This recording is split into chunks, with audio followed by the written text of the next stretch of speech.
powerful CEO thought her daughter's laughter was gone forever, until one security camera clip showed a quiet single dad doing something no expensive doctor, teacher, or therapist could do. But when she looked deeper into who he really was, the truth behind his kindness changed all of their lives. Before we continue, tell us in the comments, where are you watching from? Vivian Hart had built her company on control. Schedules, meetings, acquisitions, risk reports. Everything in her world had a place, a time, and a consequence. But the one thing she could not control was the silence inside her own penthouse. Her 7-year-old daughter, Amelie, had stopped laughing 11 months earlier. Not all at once. At first, it was smaller giggles, then fewer smiles, then the quiet kind of sadness children try to hide because they thought grown-ups were already carrying too much. Vivian noticed everything. The untouched pancakes, the toys lined up too neatly, the way Amelie stared out of the window while other children played in the private garden below. Doctors called it grief after her father's sudden death. Vivian called it the sound of failing the person she loved most. That afternoon, Vivian was supposed to be reviewing a major hotel merger inside Hartwell Group's glass conference room in Manhattan. 3 executives sat across from her, waiting for her approval on a deal worth more than most people made in a lifetime. But her eyes kept moving to the security monitor on the side screen. It was connected to the penthouse nursery cameras, something her assistant, Nora, had set up after Amelie started having panic episodes whenever Vivian worked late. The room went still when Vivian saw movement on the feed. A man in a faded plaid shirt knelt near the nursery window. He wasn't one of her staff. His dark hair was messy, his sleeves were rolled up, and a small toolbox sat open beside him. Amelie stood several feet away, clutching her stuffed rabbit against her chest. Vivian's hand tightened around her pen. "Who is that?" she asked. No one answered quickly enough. Grant Mercer, her operations director, leaned closer to the screen. Temporary contractor, window lock repair, building manager, sent him up. Vivian's jaw stiffened. Without telling me, he was clear at the front desk. On the camera, the man looked over at Amelie. He didn't rush toward her. He didn't smile too hard or speak like adults often did when they wanted a child to perform happiness.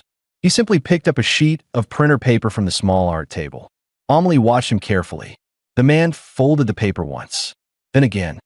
Then he made a soft flapping motion with his hands. A paper bird. For a few seconds, nothing happened. Then Amelie's mouth opened.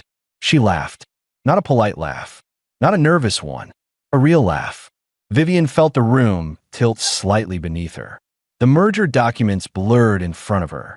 Her executives exchanged looks, but no one spoke. They had seen Vivian handle lawsuits, hostile boards, and public pressure without blinking. But now she looked afraid, because happiness had appeared in her daughter's room, and Vivian had no idea who had brought it there. She stepped toward the monitor. The contractor made the paper bird land on his own head, pretending to search for it, while Amelie laughed harder. Then he pointed to the toolbox, and the little girl handed him a screwdriver like she was part of the mission. For the first time in months, Amelie was not being watched, treated, protected, or carefully managed. She was simply being a child. Vivian whispered, "What's his name?" Grant checked his tablet. "Rowan Bell." Nora added softly, "He has a daughter too. Same school district, I think." He mentioned it to the building manager. Vivian turned from a screen. "Bring him to my office." Grant hesitated. "Vivian, he's just a contractor." That sentence landed badly. Vivian looked at him, calm but cold. "And my daughter just laughed because of him. So maybe he's not just anything." 20 minutes later, Rowan Bell stood outside Vivian's office, wiping dust from his hands onto a clean cloth. He looked uncomfortable in the expensive hallway, like a man who knew how quickly rich people could decide someone like him did not belong. Nora opened the door. Vivian stood near the window, the city behind her, the pause camera footage still glowing on the conference screen. Rowan's eyes went to it. His face changed. Not guilt, concern. "Did I do something wrong?" he asked. Vivian studied him carefully. There was no arrogance in his voice, no performance. Just a tired man trying to understand if a simple kindness had cost him work. Vivian's answer came slowly. No, she said. That's what worries me. Rowan did not sit until Vivian asked him to. Even then, he lowered himself into the chair carefully, like the leather might remember he wasn't used to it. His hands are clean now, but the faint marks of work stayed around his knuckles. Vivian noticed that before she noticed anything else. You were alone with my daughter, she said. Rowan nodded once. Not by choice, ma'am. Your housekeeper was in the hallway taking a call. The lock was jammed. I was told to finish it quickly. And the paper bird? His eyes flickered toward the screen.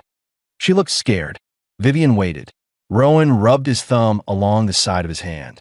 Kids can tell when adults are trying too hard. So I didn't ask her to talk. I just gave her something small to look at. Grant, standing near the door, folded his arms. That's very polished for a window contractor. Rowan looked at him, not offended, only tired. I used to teach elementary art. The room changed in a quiet way. Vivian's expression softened before she could stop it. Used to? She asked. Rowan looked down. My wife got sick. I took time off. Then bills came. Then work became whatever kept the lights on. Nora lowered her eyes. Vivian did not like emotional stories in business rooms. People used them too often to ask for pity. But Rowan was not asking for anything. That made it harder to dismiss him. On the screen, Amelie's smile remained frozen in the middle of the paused frame. Vivian looked at it, then back at him. My daughter lost her father, she said. Since then, she speaks when she must. Smiles when adults expect it. But she doesn't laugh. Rowan's face tightened with quiet understanding. I'm sorry, he said. Not the polished kind of sorry. Not the kind people gave Vivian because they knew her name. A real one. For a moment, she had no answer. Then Grant stepped forward. Vivian, we need to return to the merger call. We can deal with staffing later. Rowan immediately stood. I should go. No, Vivian said. The word came out sharper than she meant. Rowan stopped. Vivian took a breath. Would you consider coming back tomorrow? His brow furrowed. For the window? For Amelie. Grant turned. Vivian. She ignored him. Rowan's eyes narrowed, not in anger, but caution. I'm not a therapist. I know. I'm not someone you can hire to fix grief. I know that too. Then what are you asking? Vivian looked through the glass wall into the office beyond, where people waited for numbers, signatures, approvals. The version of her everyone understood. Then she looked at the little girl on the screen. I'm asking if you would spend 1 hour with her, she said. Supervised. Art, paper birds, whatever helped today. If she doesn't want it, we stop. Rowan did not answer quickly. That surprised her. Most people said yes to Vivian Hart before they knew the question. What would you pay, he asked. Grant almost smirked, as if the man had finally revealed himself. But Rowan continued, because if this is about your daughter, don't overpay me to make yourself feel less guilty. Pay me fairly, and don't make her think I'm there because she's broken. The words struck Vivian with uncomfortable precision. Her first instinct was to defend herself. Her second was to listen. Nora looked at Vivian as if she had just heard someone say the one thing no executive in the building had dared to say. Vivian's voice became quieter. Fair. Rowan gave a small nod. Then I'll come tomorrow. The next afternoon, Vivian watched from behind the half-open nursery door while Rowan sat on the rug with Amelie. He brought no expensive gifts. No lautois. Just colored paper, blunt scissors, and a small wooden box of pencils worn short from use. Amelie did not speak for 12 minutes. Rowan did not force her. He folded a blue paper bird, then a yellow one. Then he made a crooked green one and frowned at it like it had disappointed him personally. Amelie's lips twitched. That one looks sick, she murmured. Rowan looked relieved, but he hid it well. He's had a long week. Amelie almost smiled. Vivian pressed her fingers against the doorframe. She should have felt grateful. Instead, she felt something more complicated. Because watching Rowan reach her daughter with patience made Vivian face a truth she had avoided for months. She had filled Amelie's life with the best care money could buy, but she had not sat still long enough to be part of the silence with her. Over the following week, Rowan came 3 times. Each visit was simple.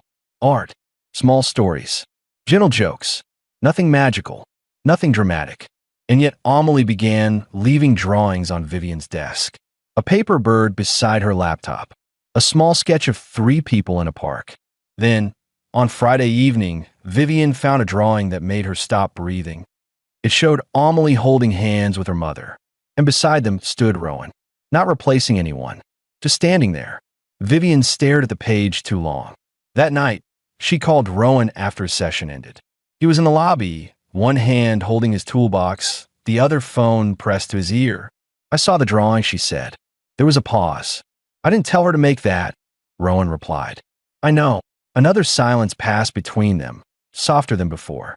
Then Vivian said something she had not planned to say. She asked if he could come to the park with us tomorrow. Rowan inhaled gently. "Us?" Vivian looked toward Amelie's room, where her daughter was humming for the first time in almost a year. "Yes," she said. "Us." Rowan almost canceled the next morning. Not because he didn't want to go, because the closer he got to Vivian Hart's world, the more he felt the invisible line between them. She lived above the city in glass and silence. He lived in a small Queens apartment where the radiator clicked at night and his daughter's school shoes waited by the door with worn-out soles. But Amelie had asked, and Rowan knew what it meant when a quiet child asked for something. At 11, he arrived at Riverside Park with a paper bag of folded birds and a nervous smile he tried to hide.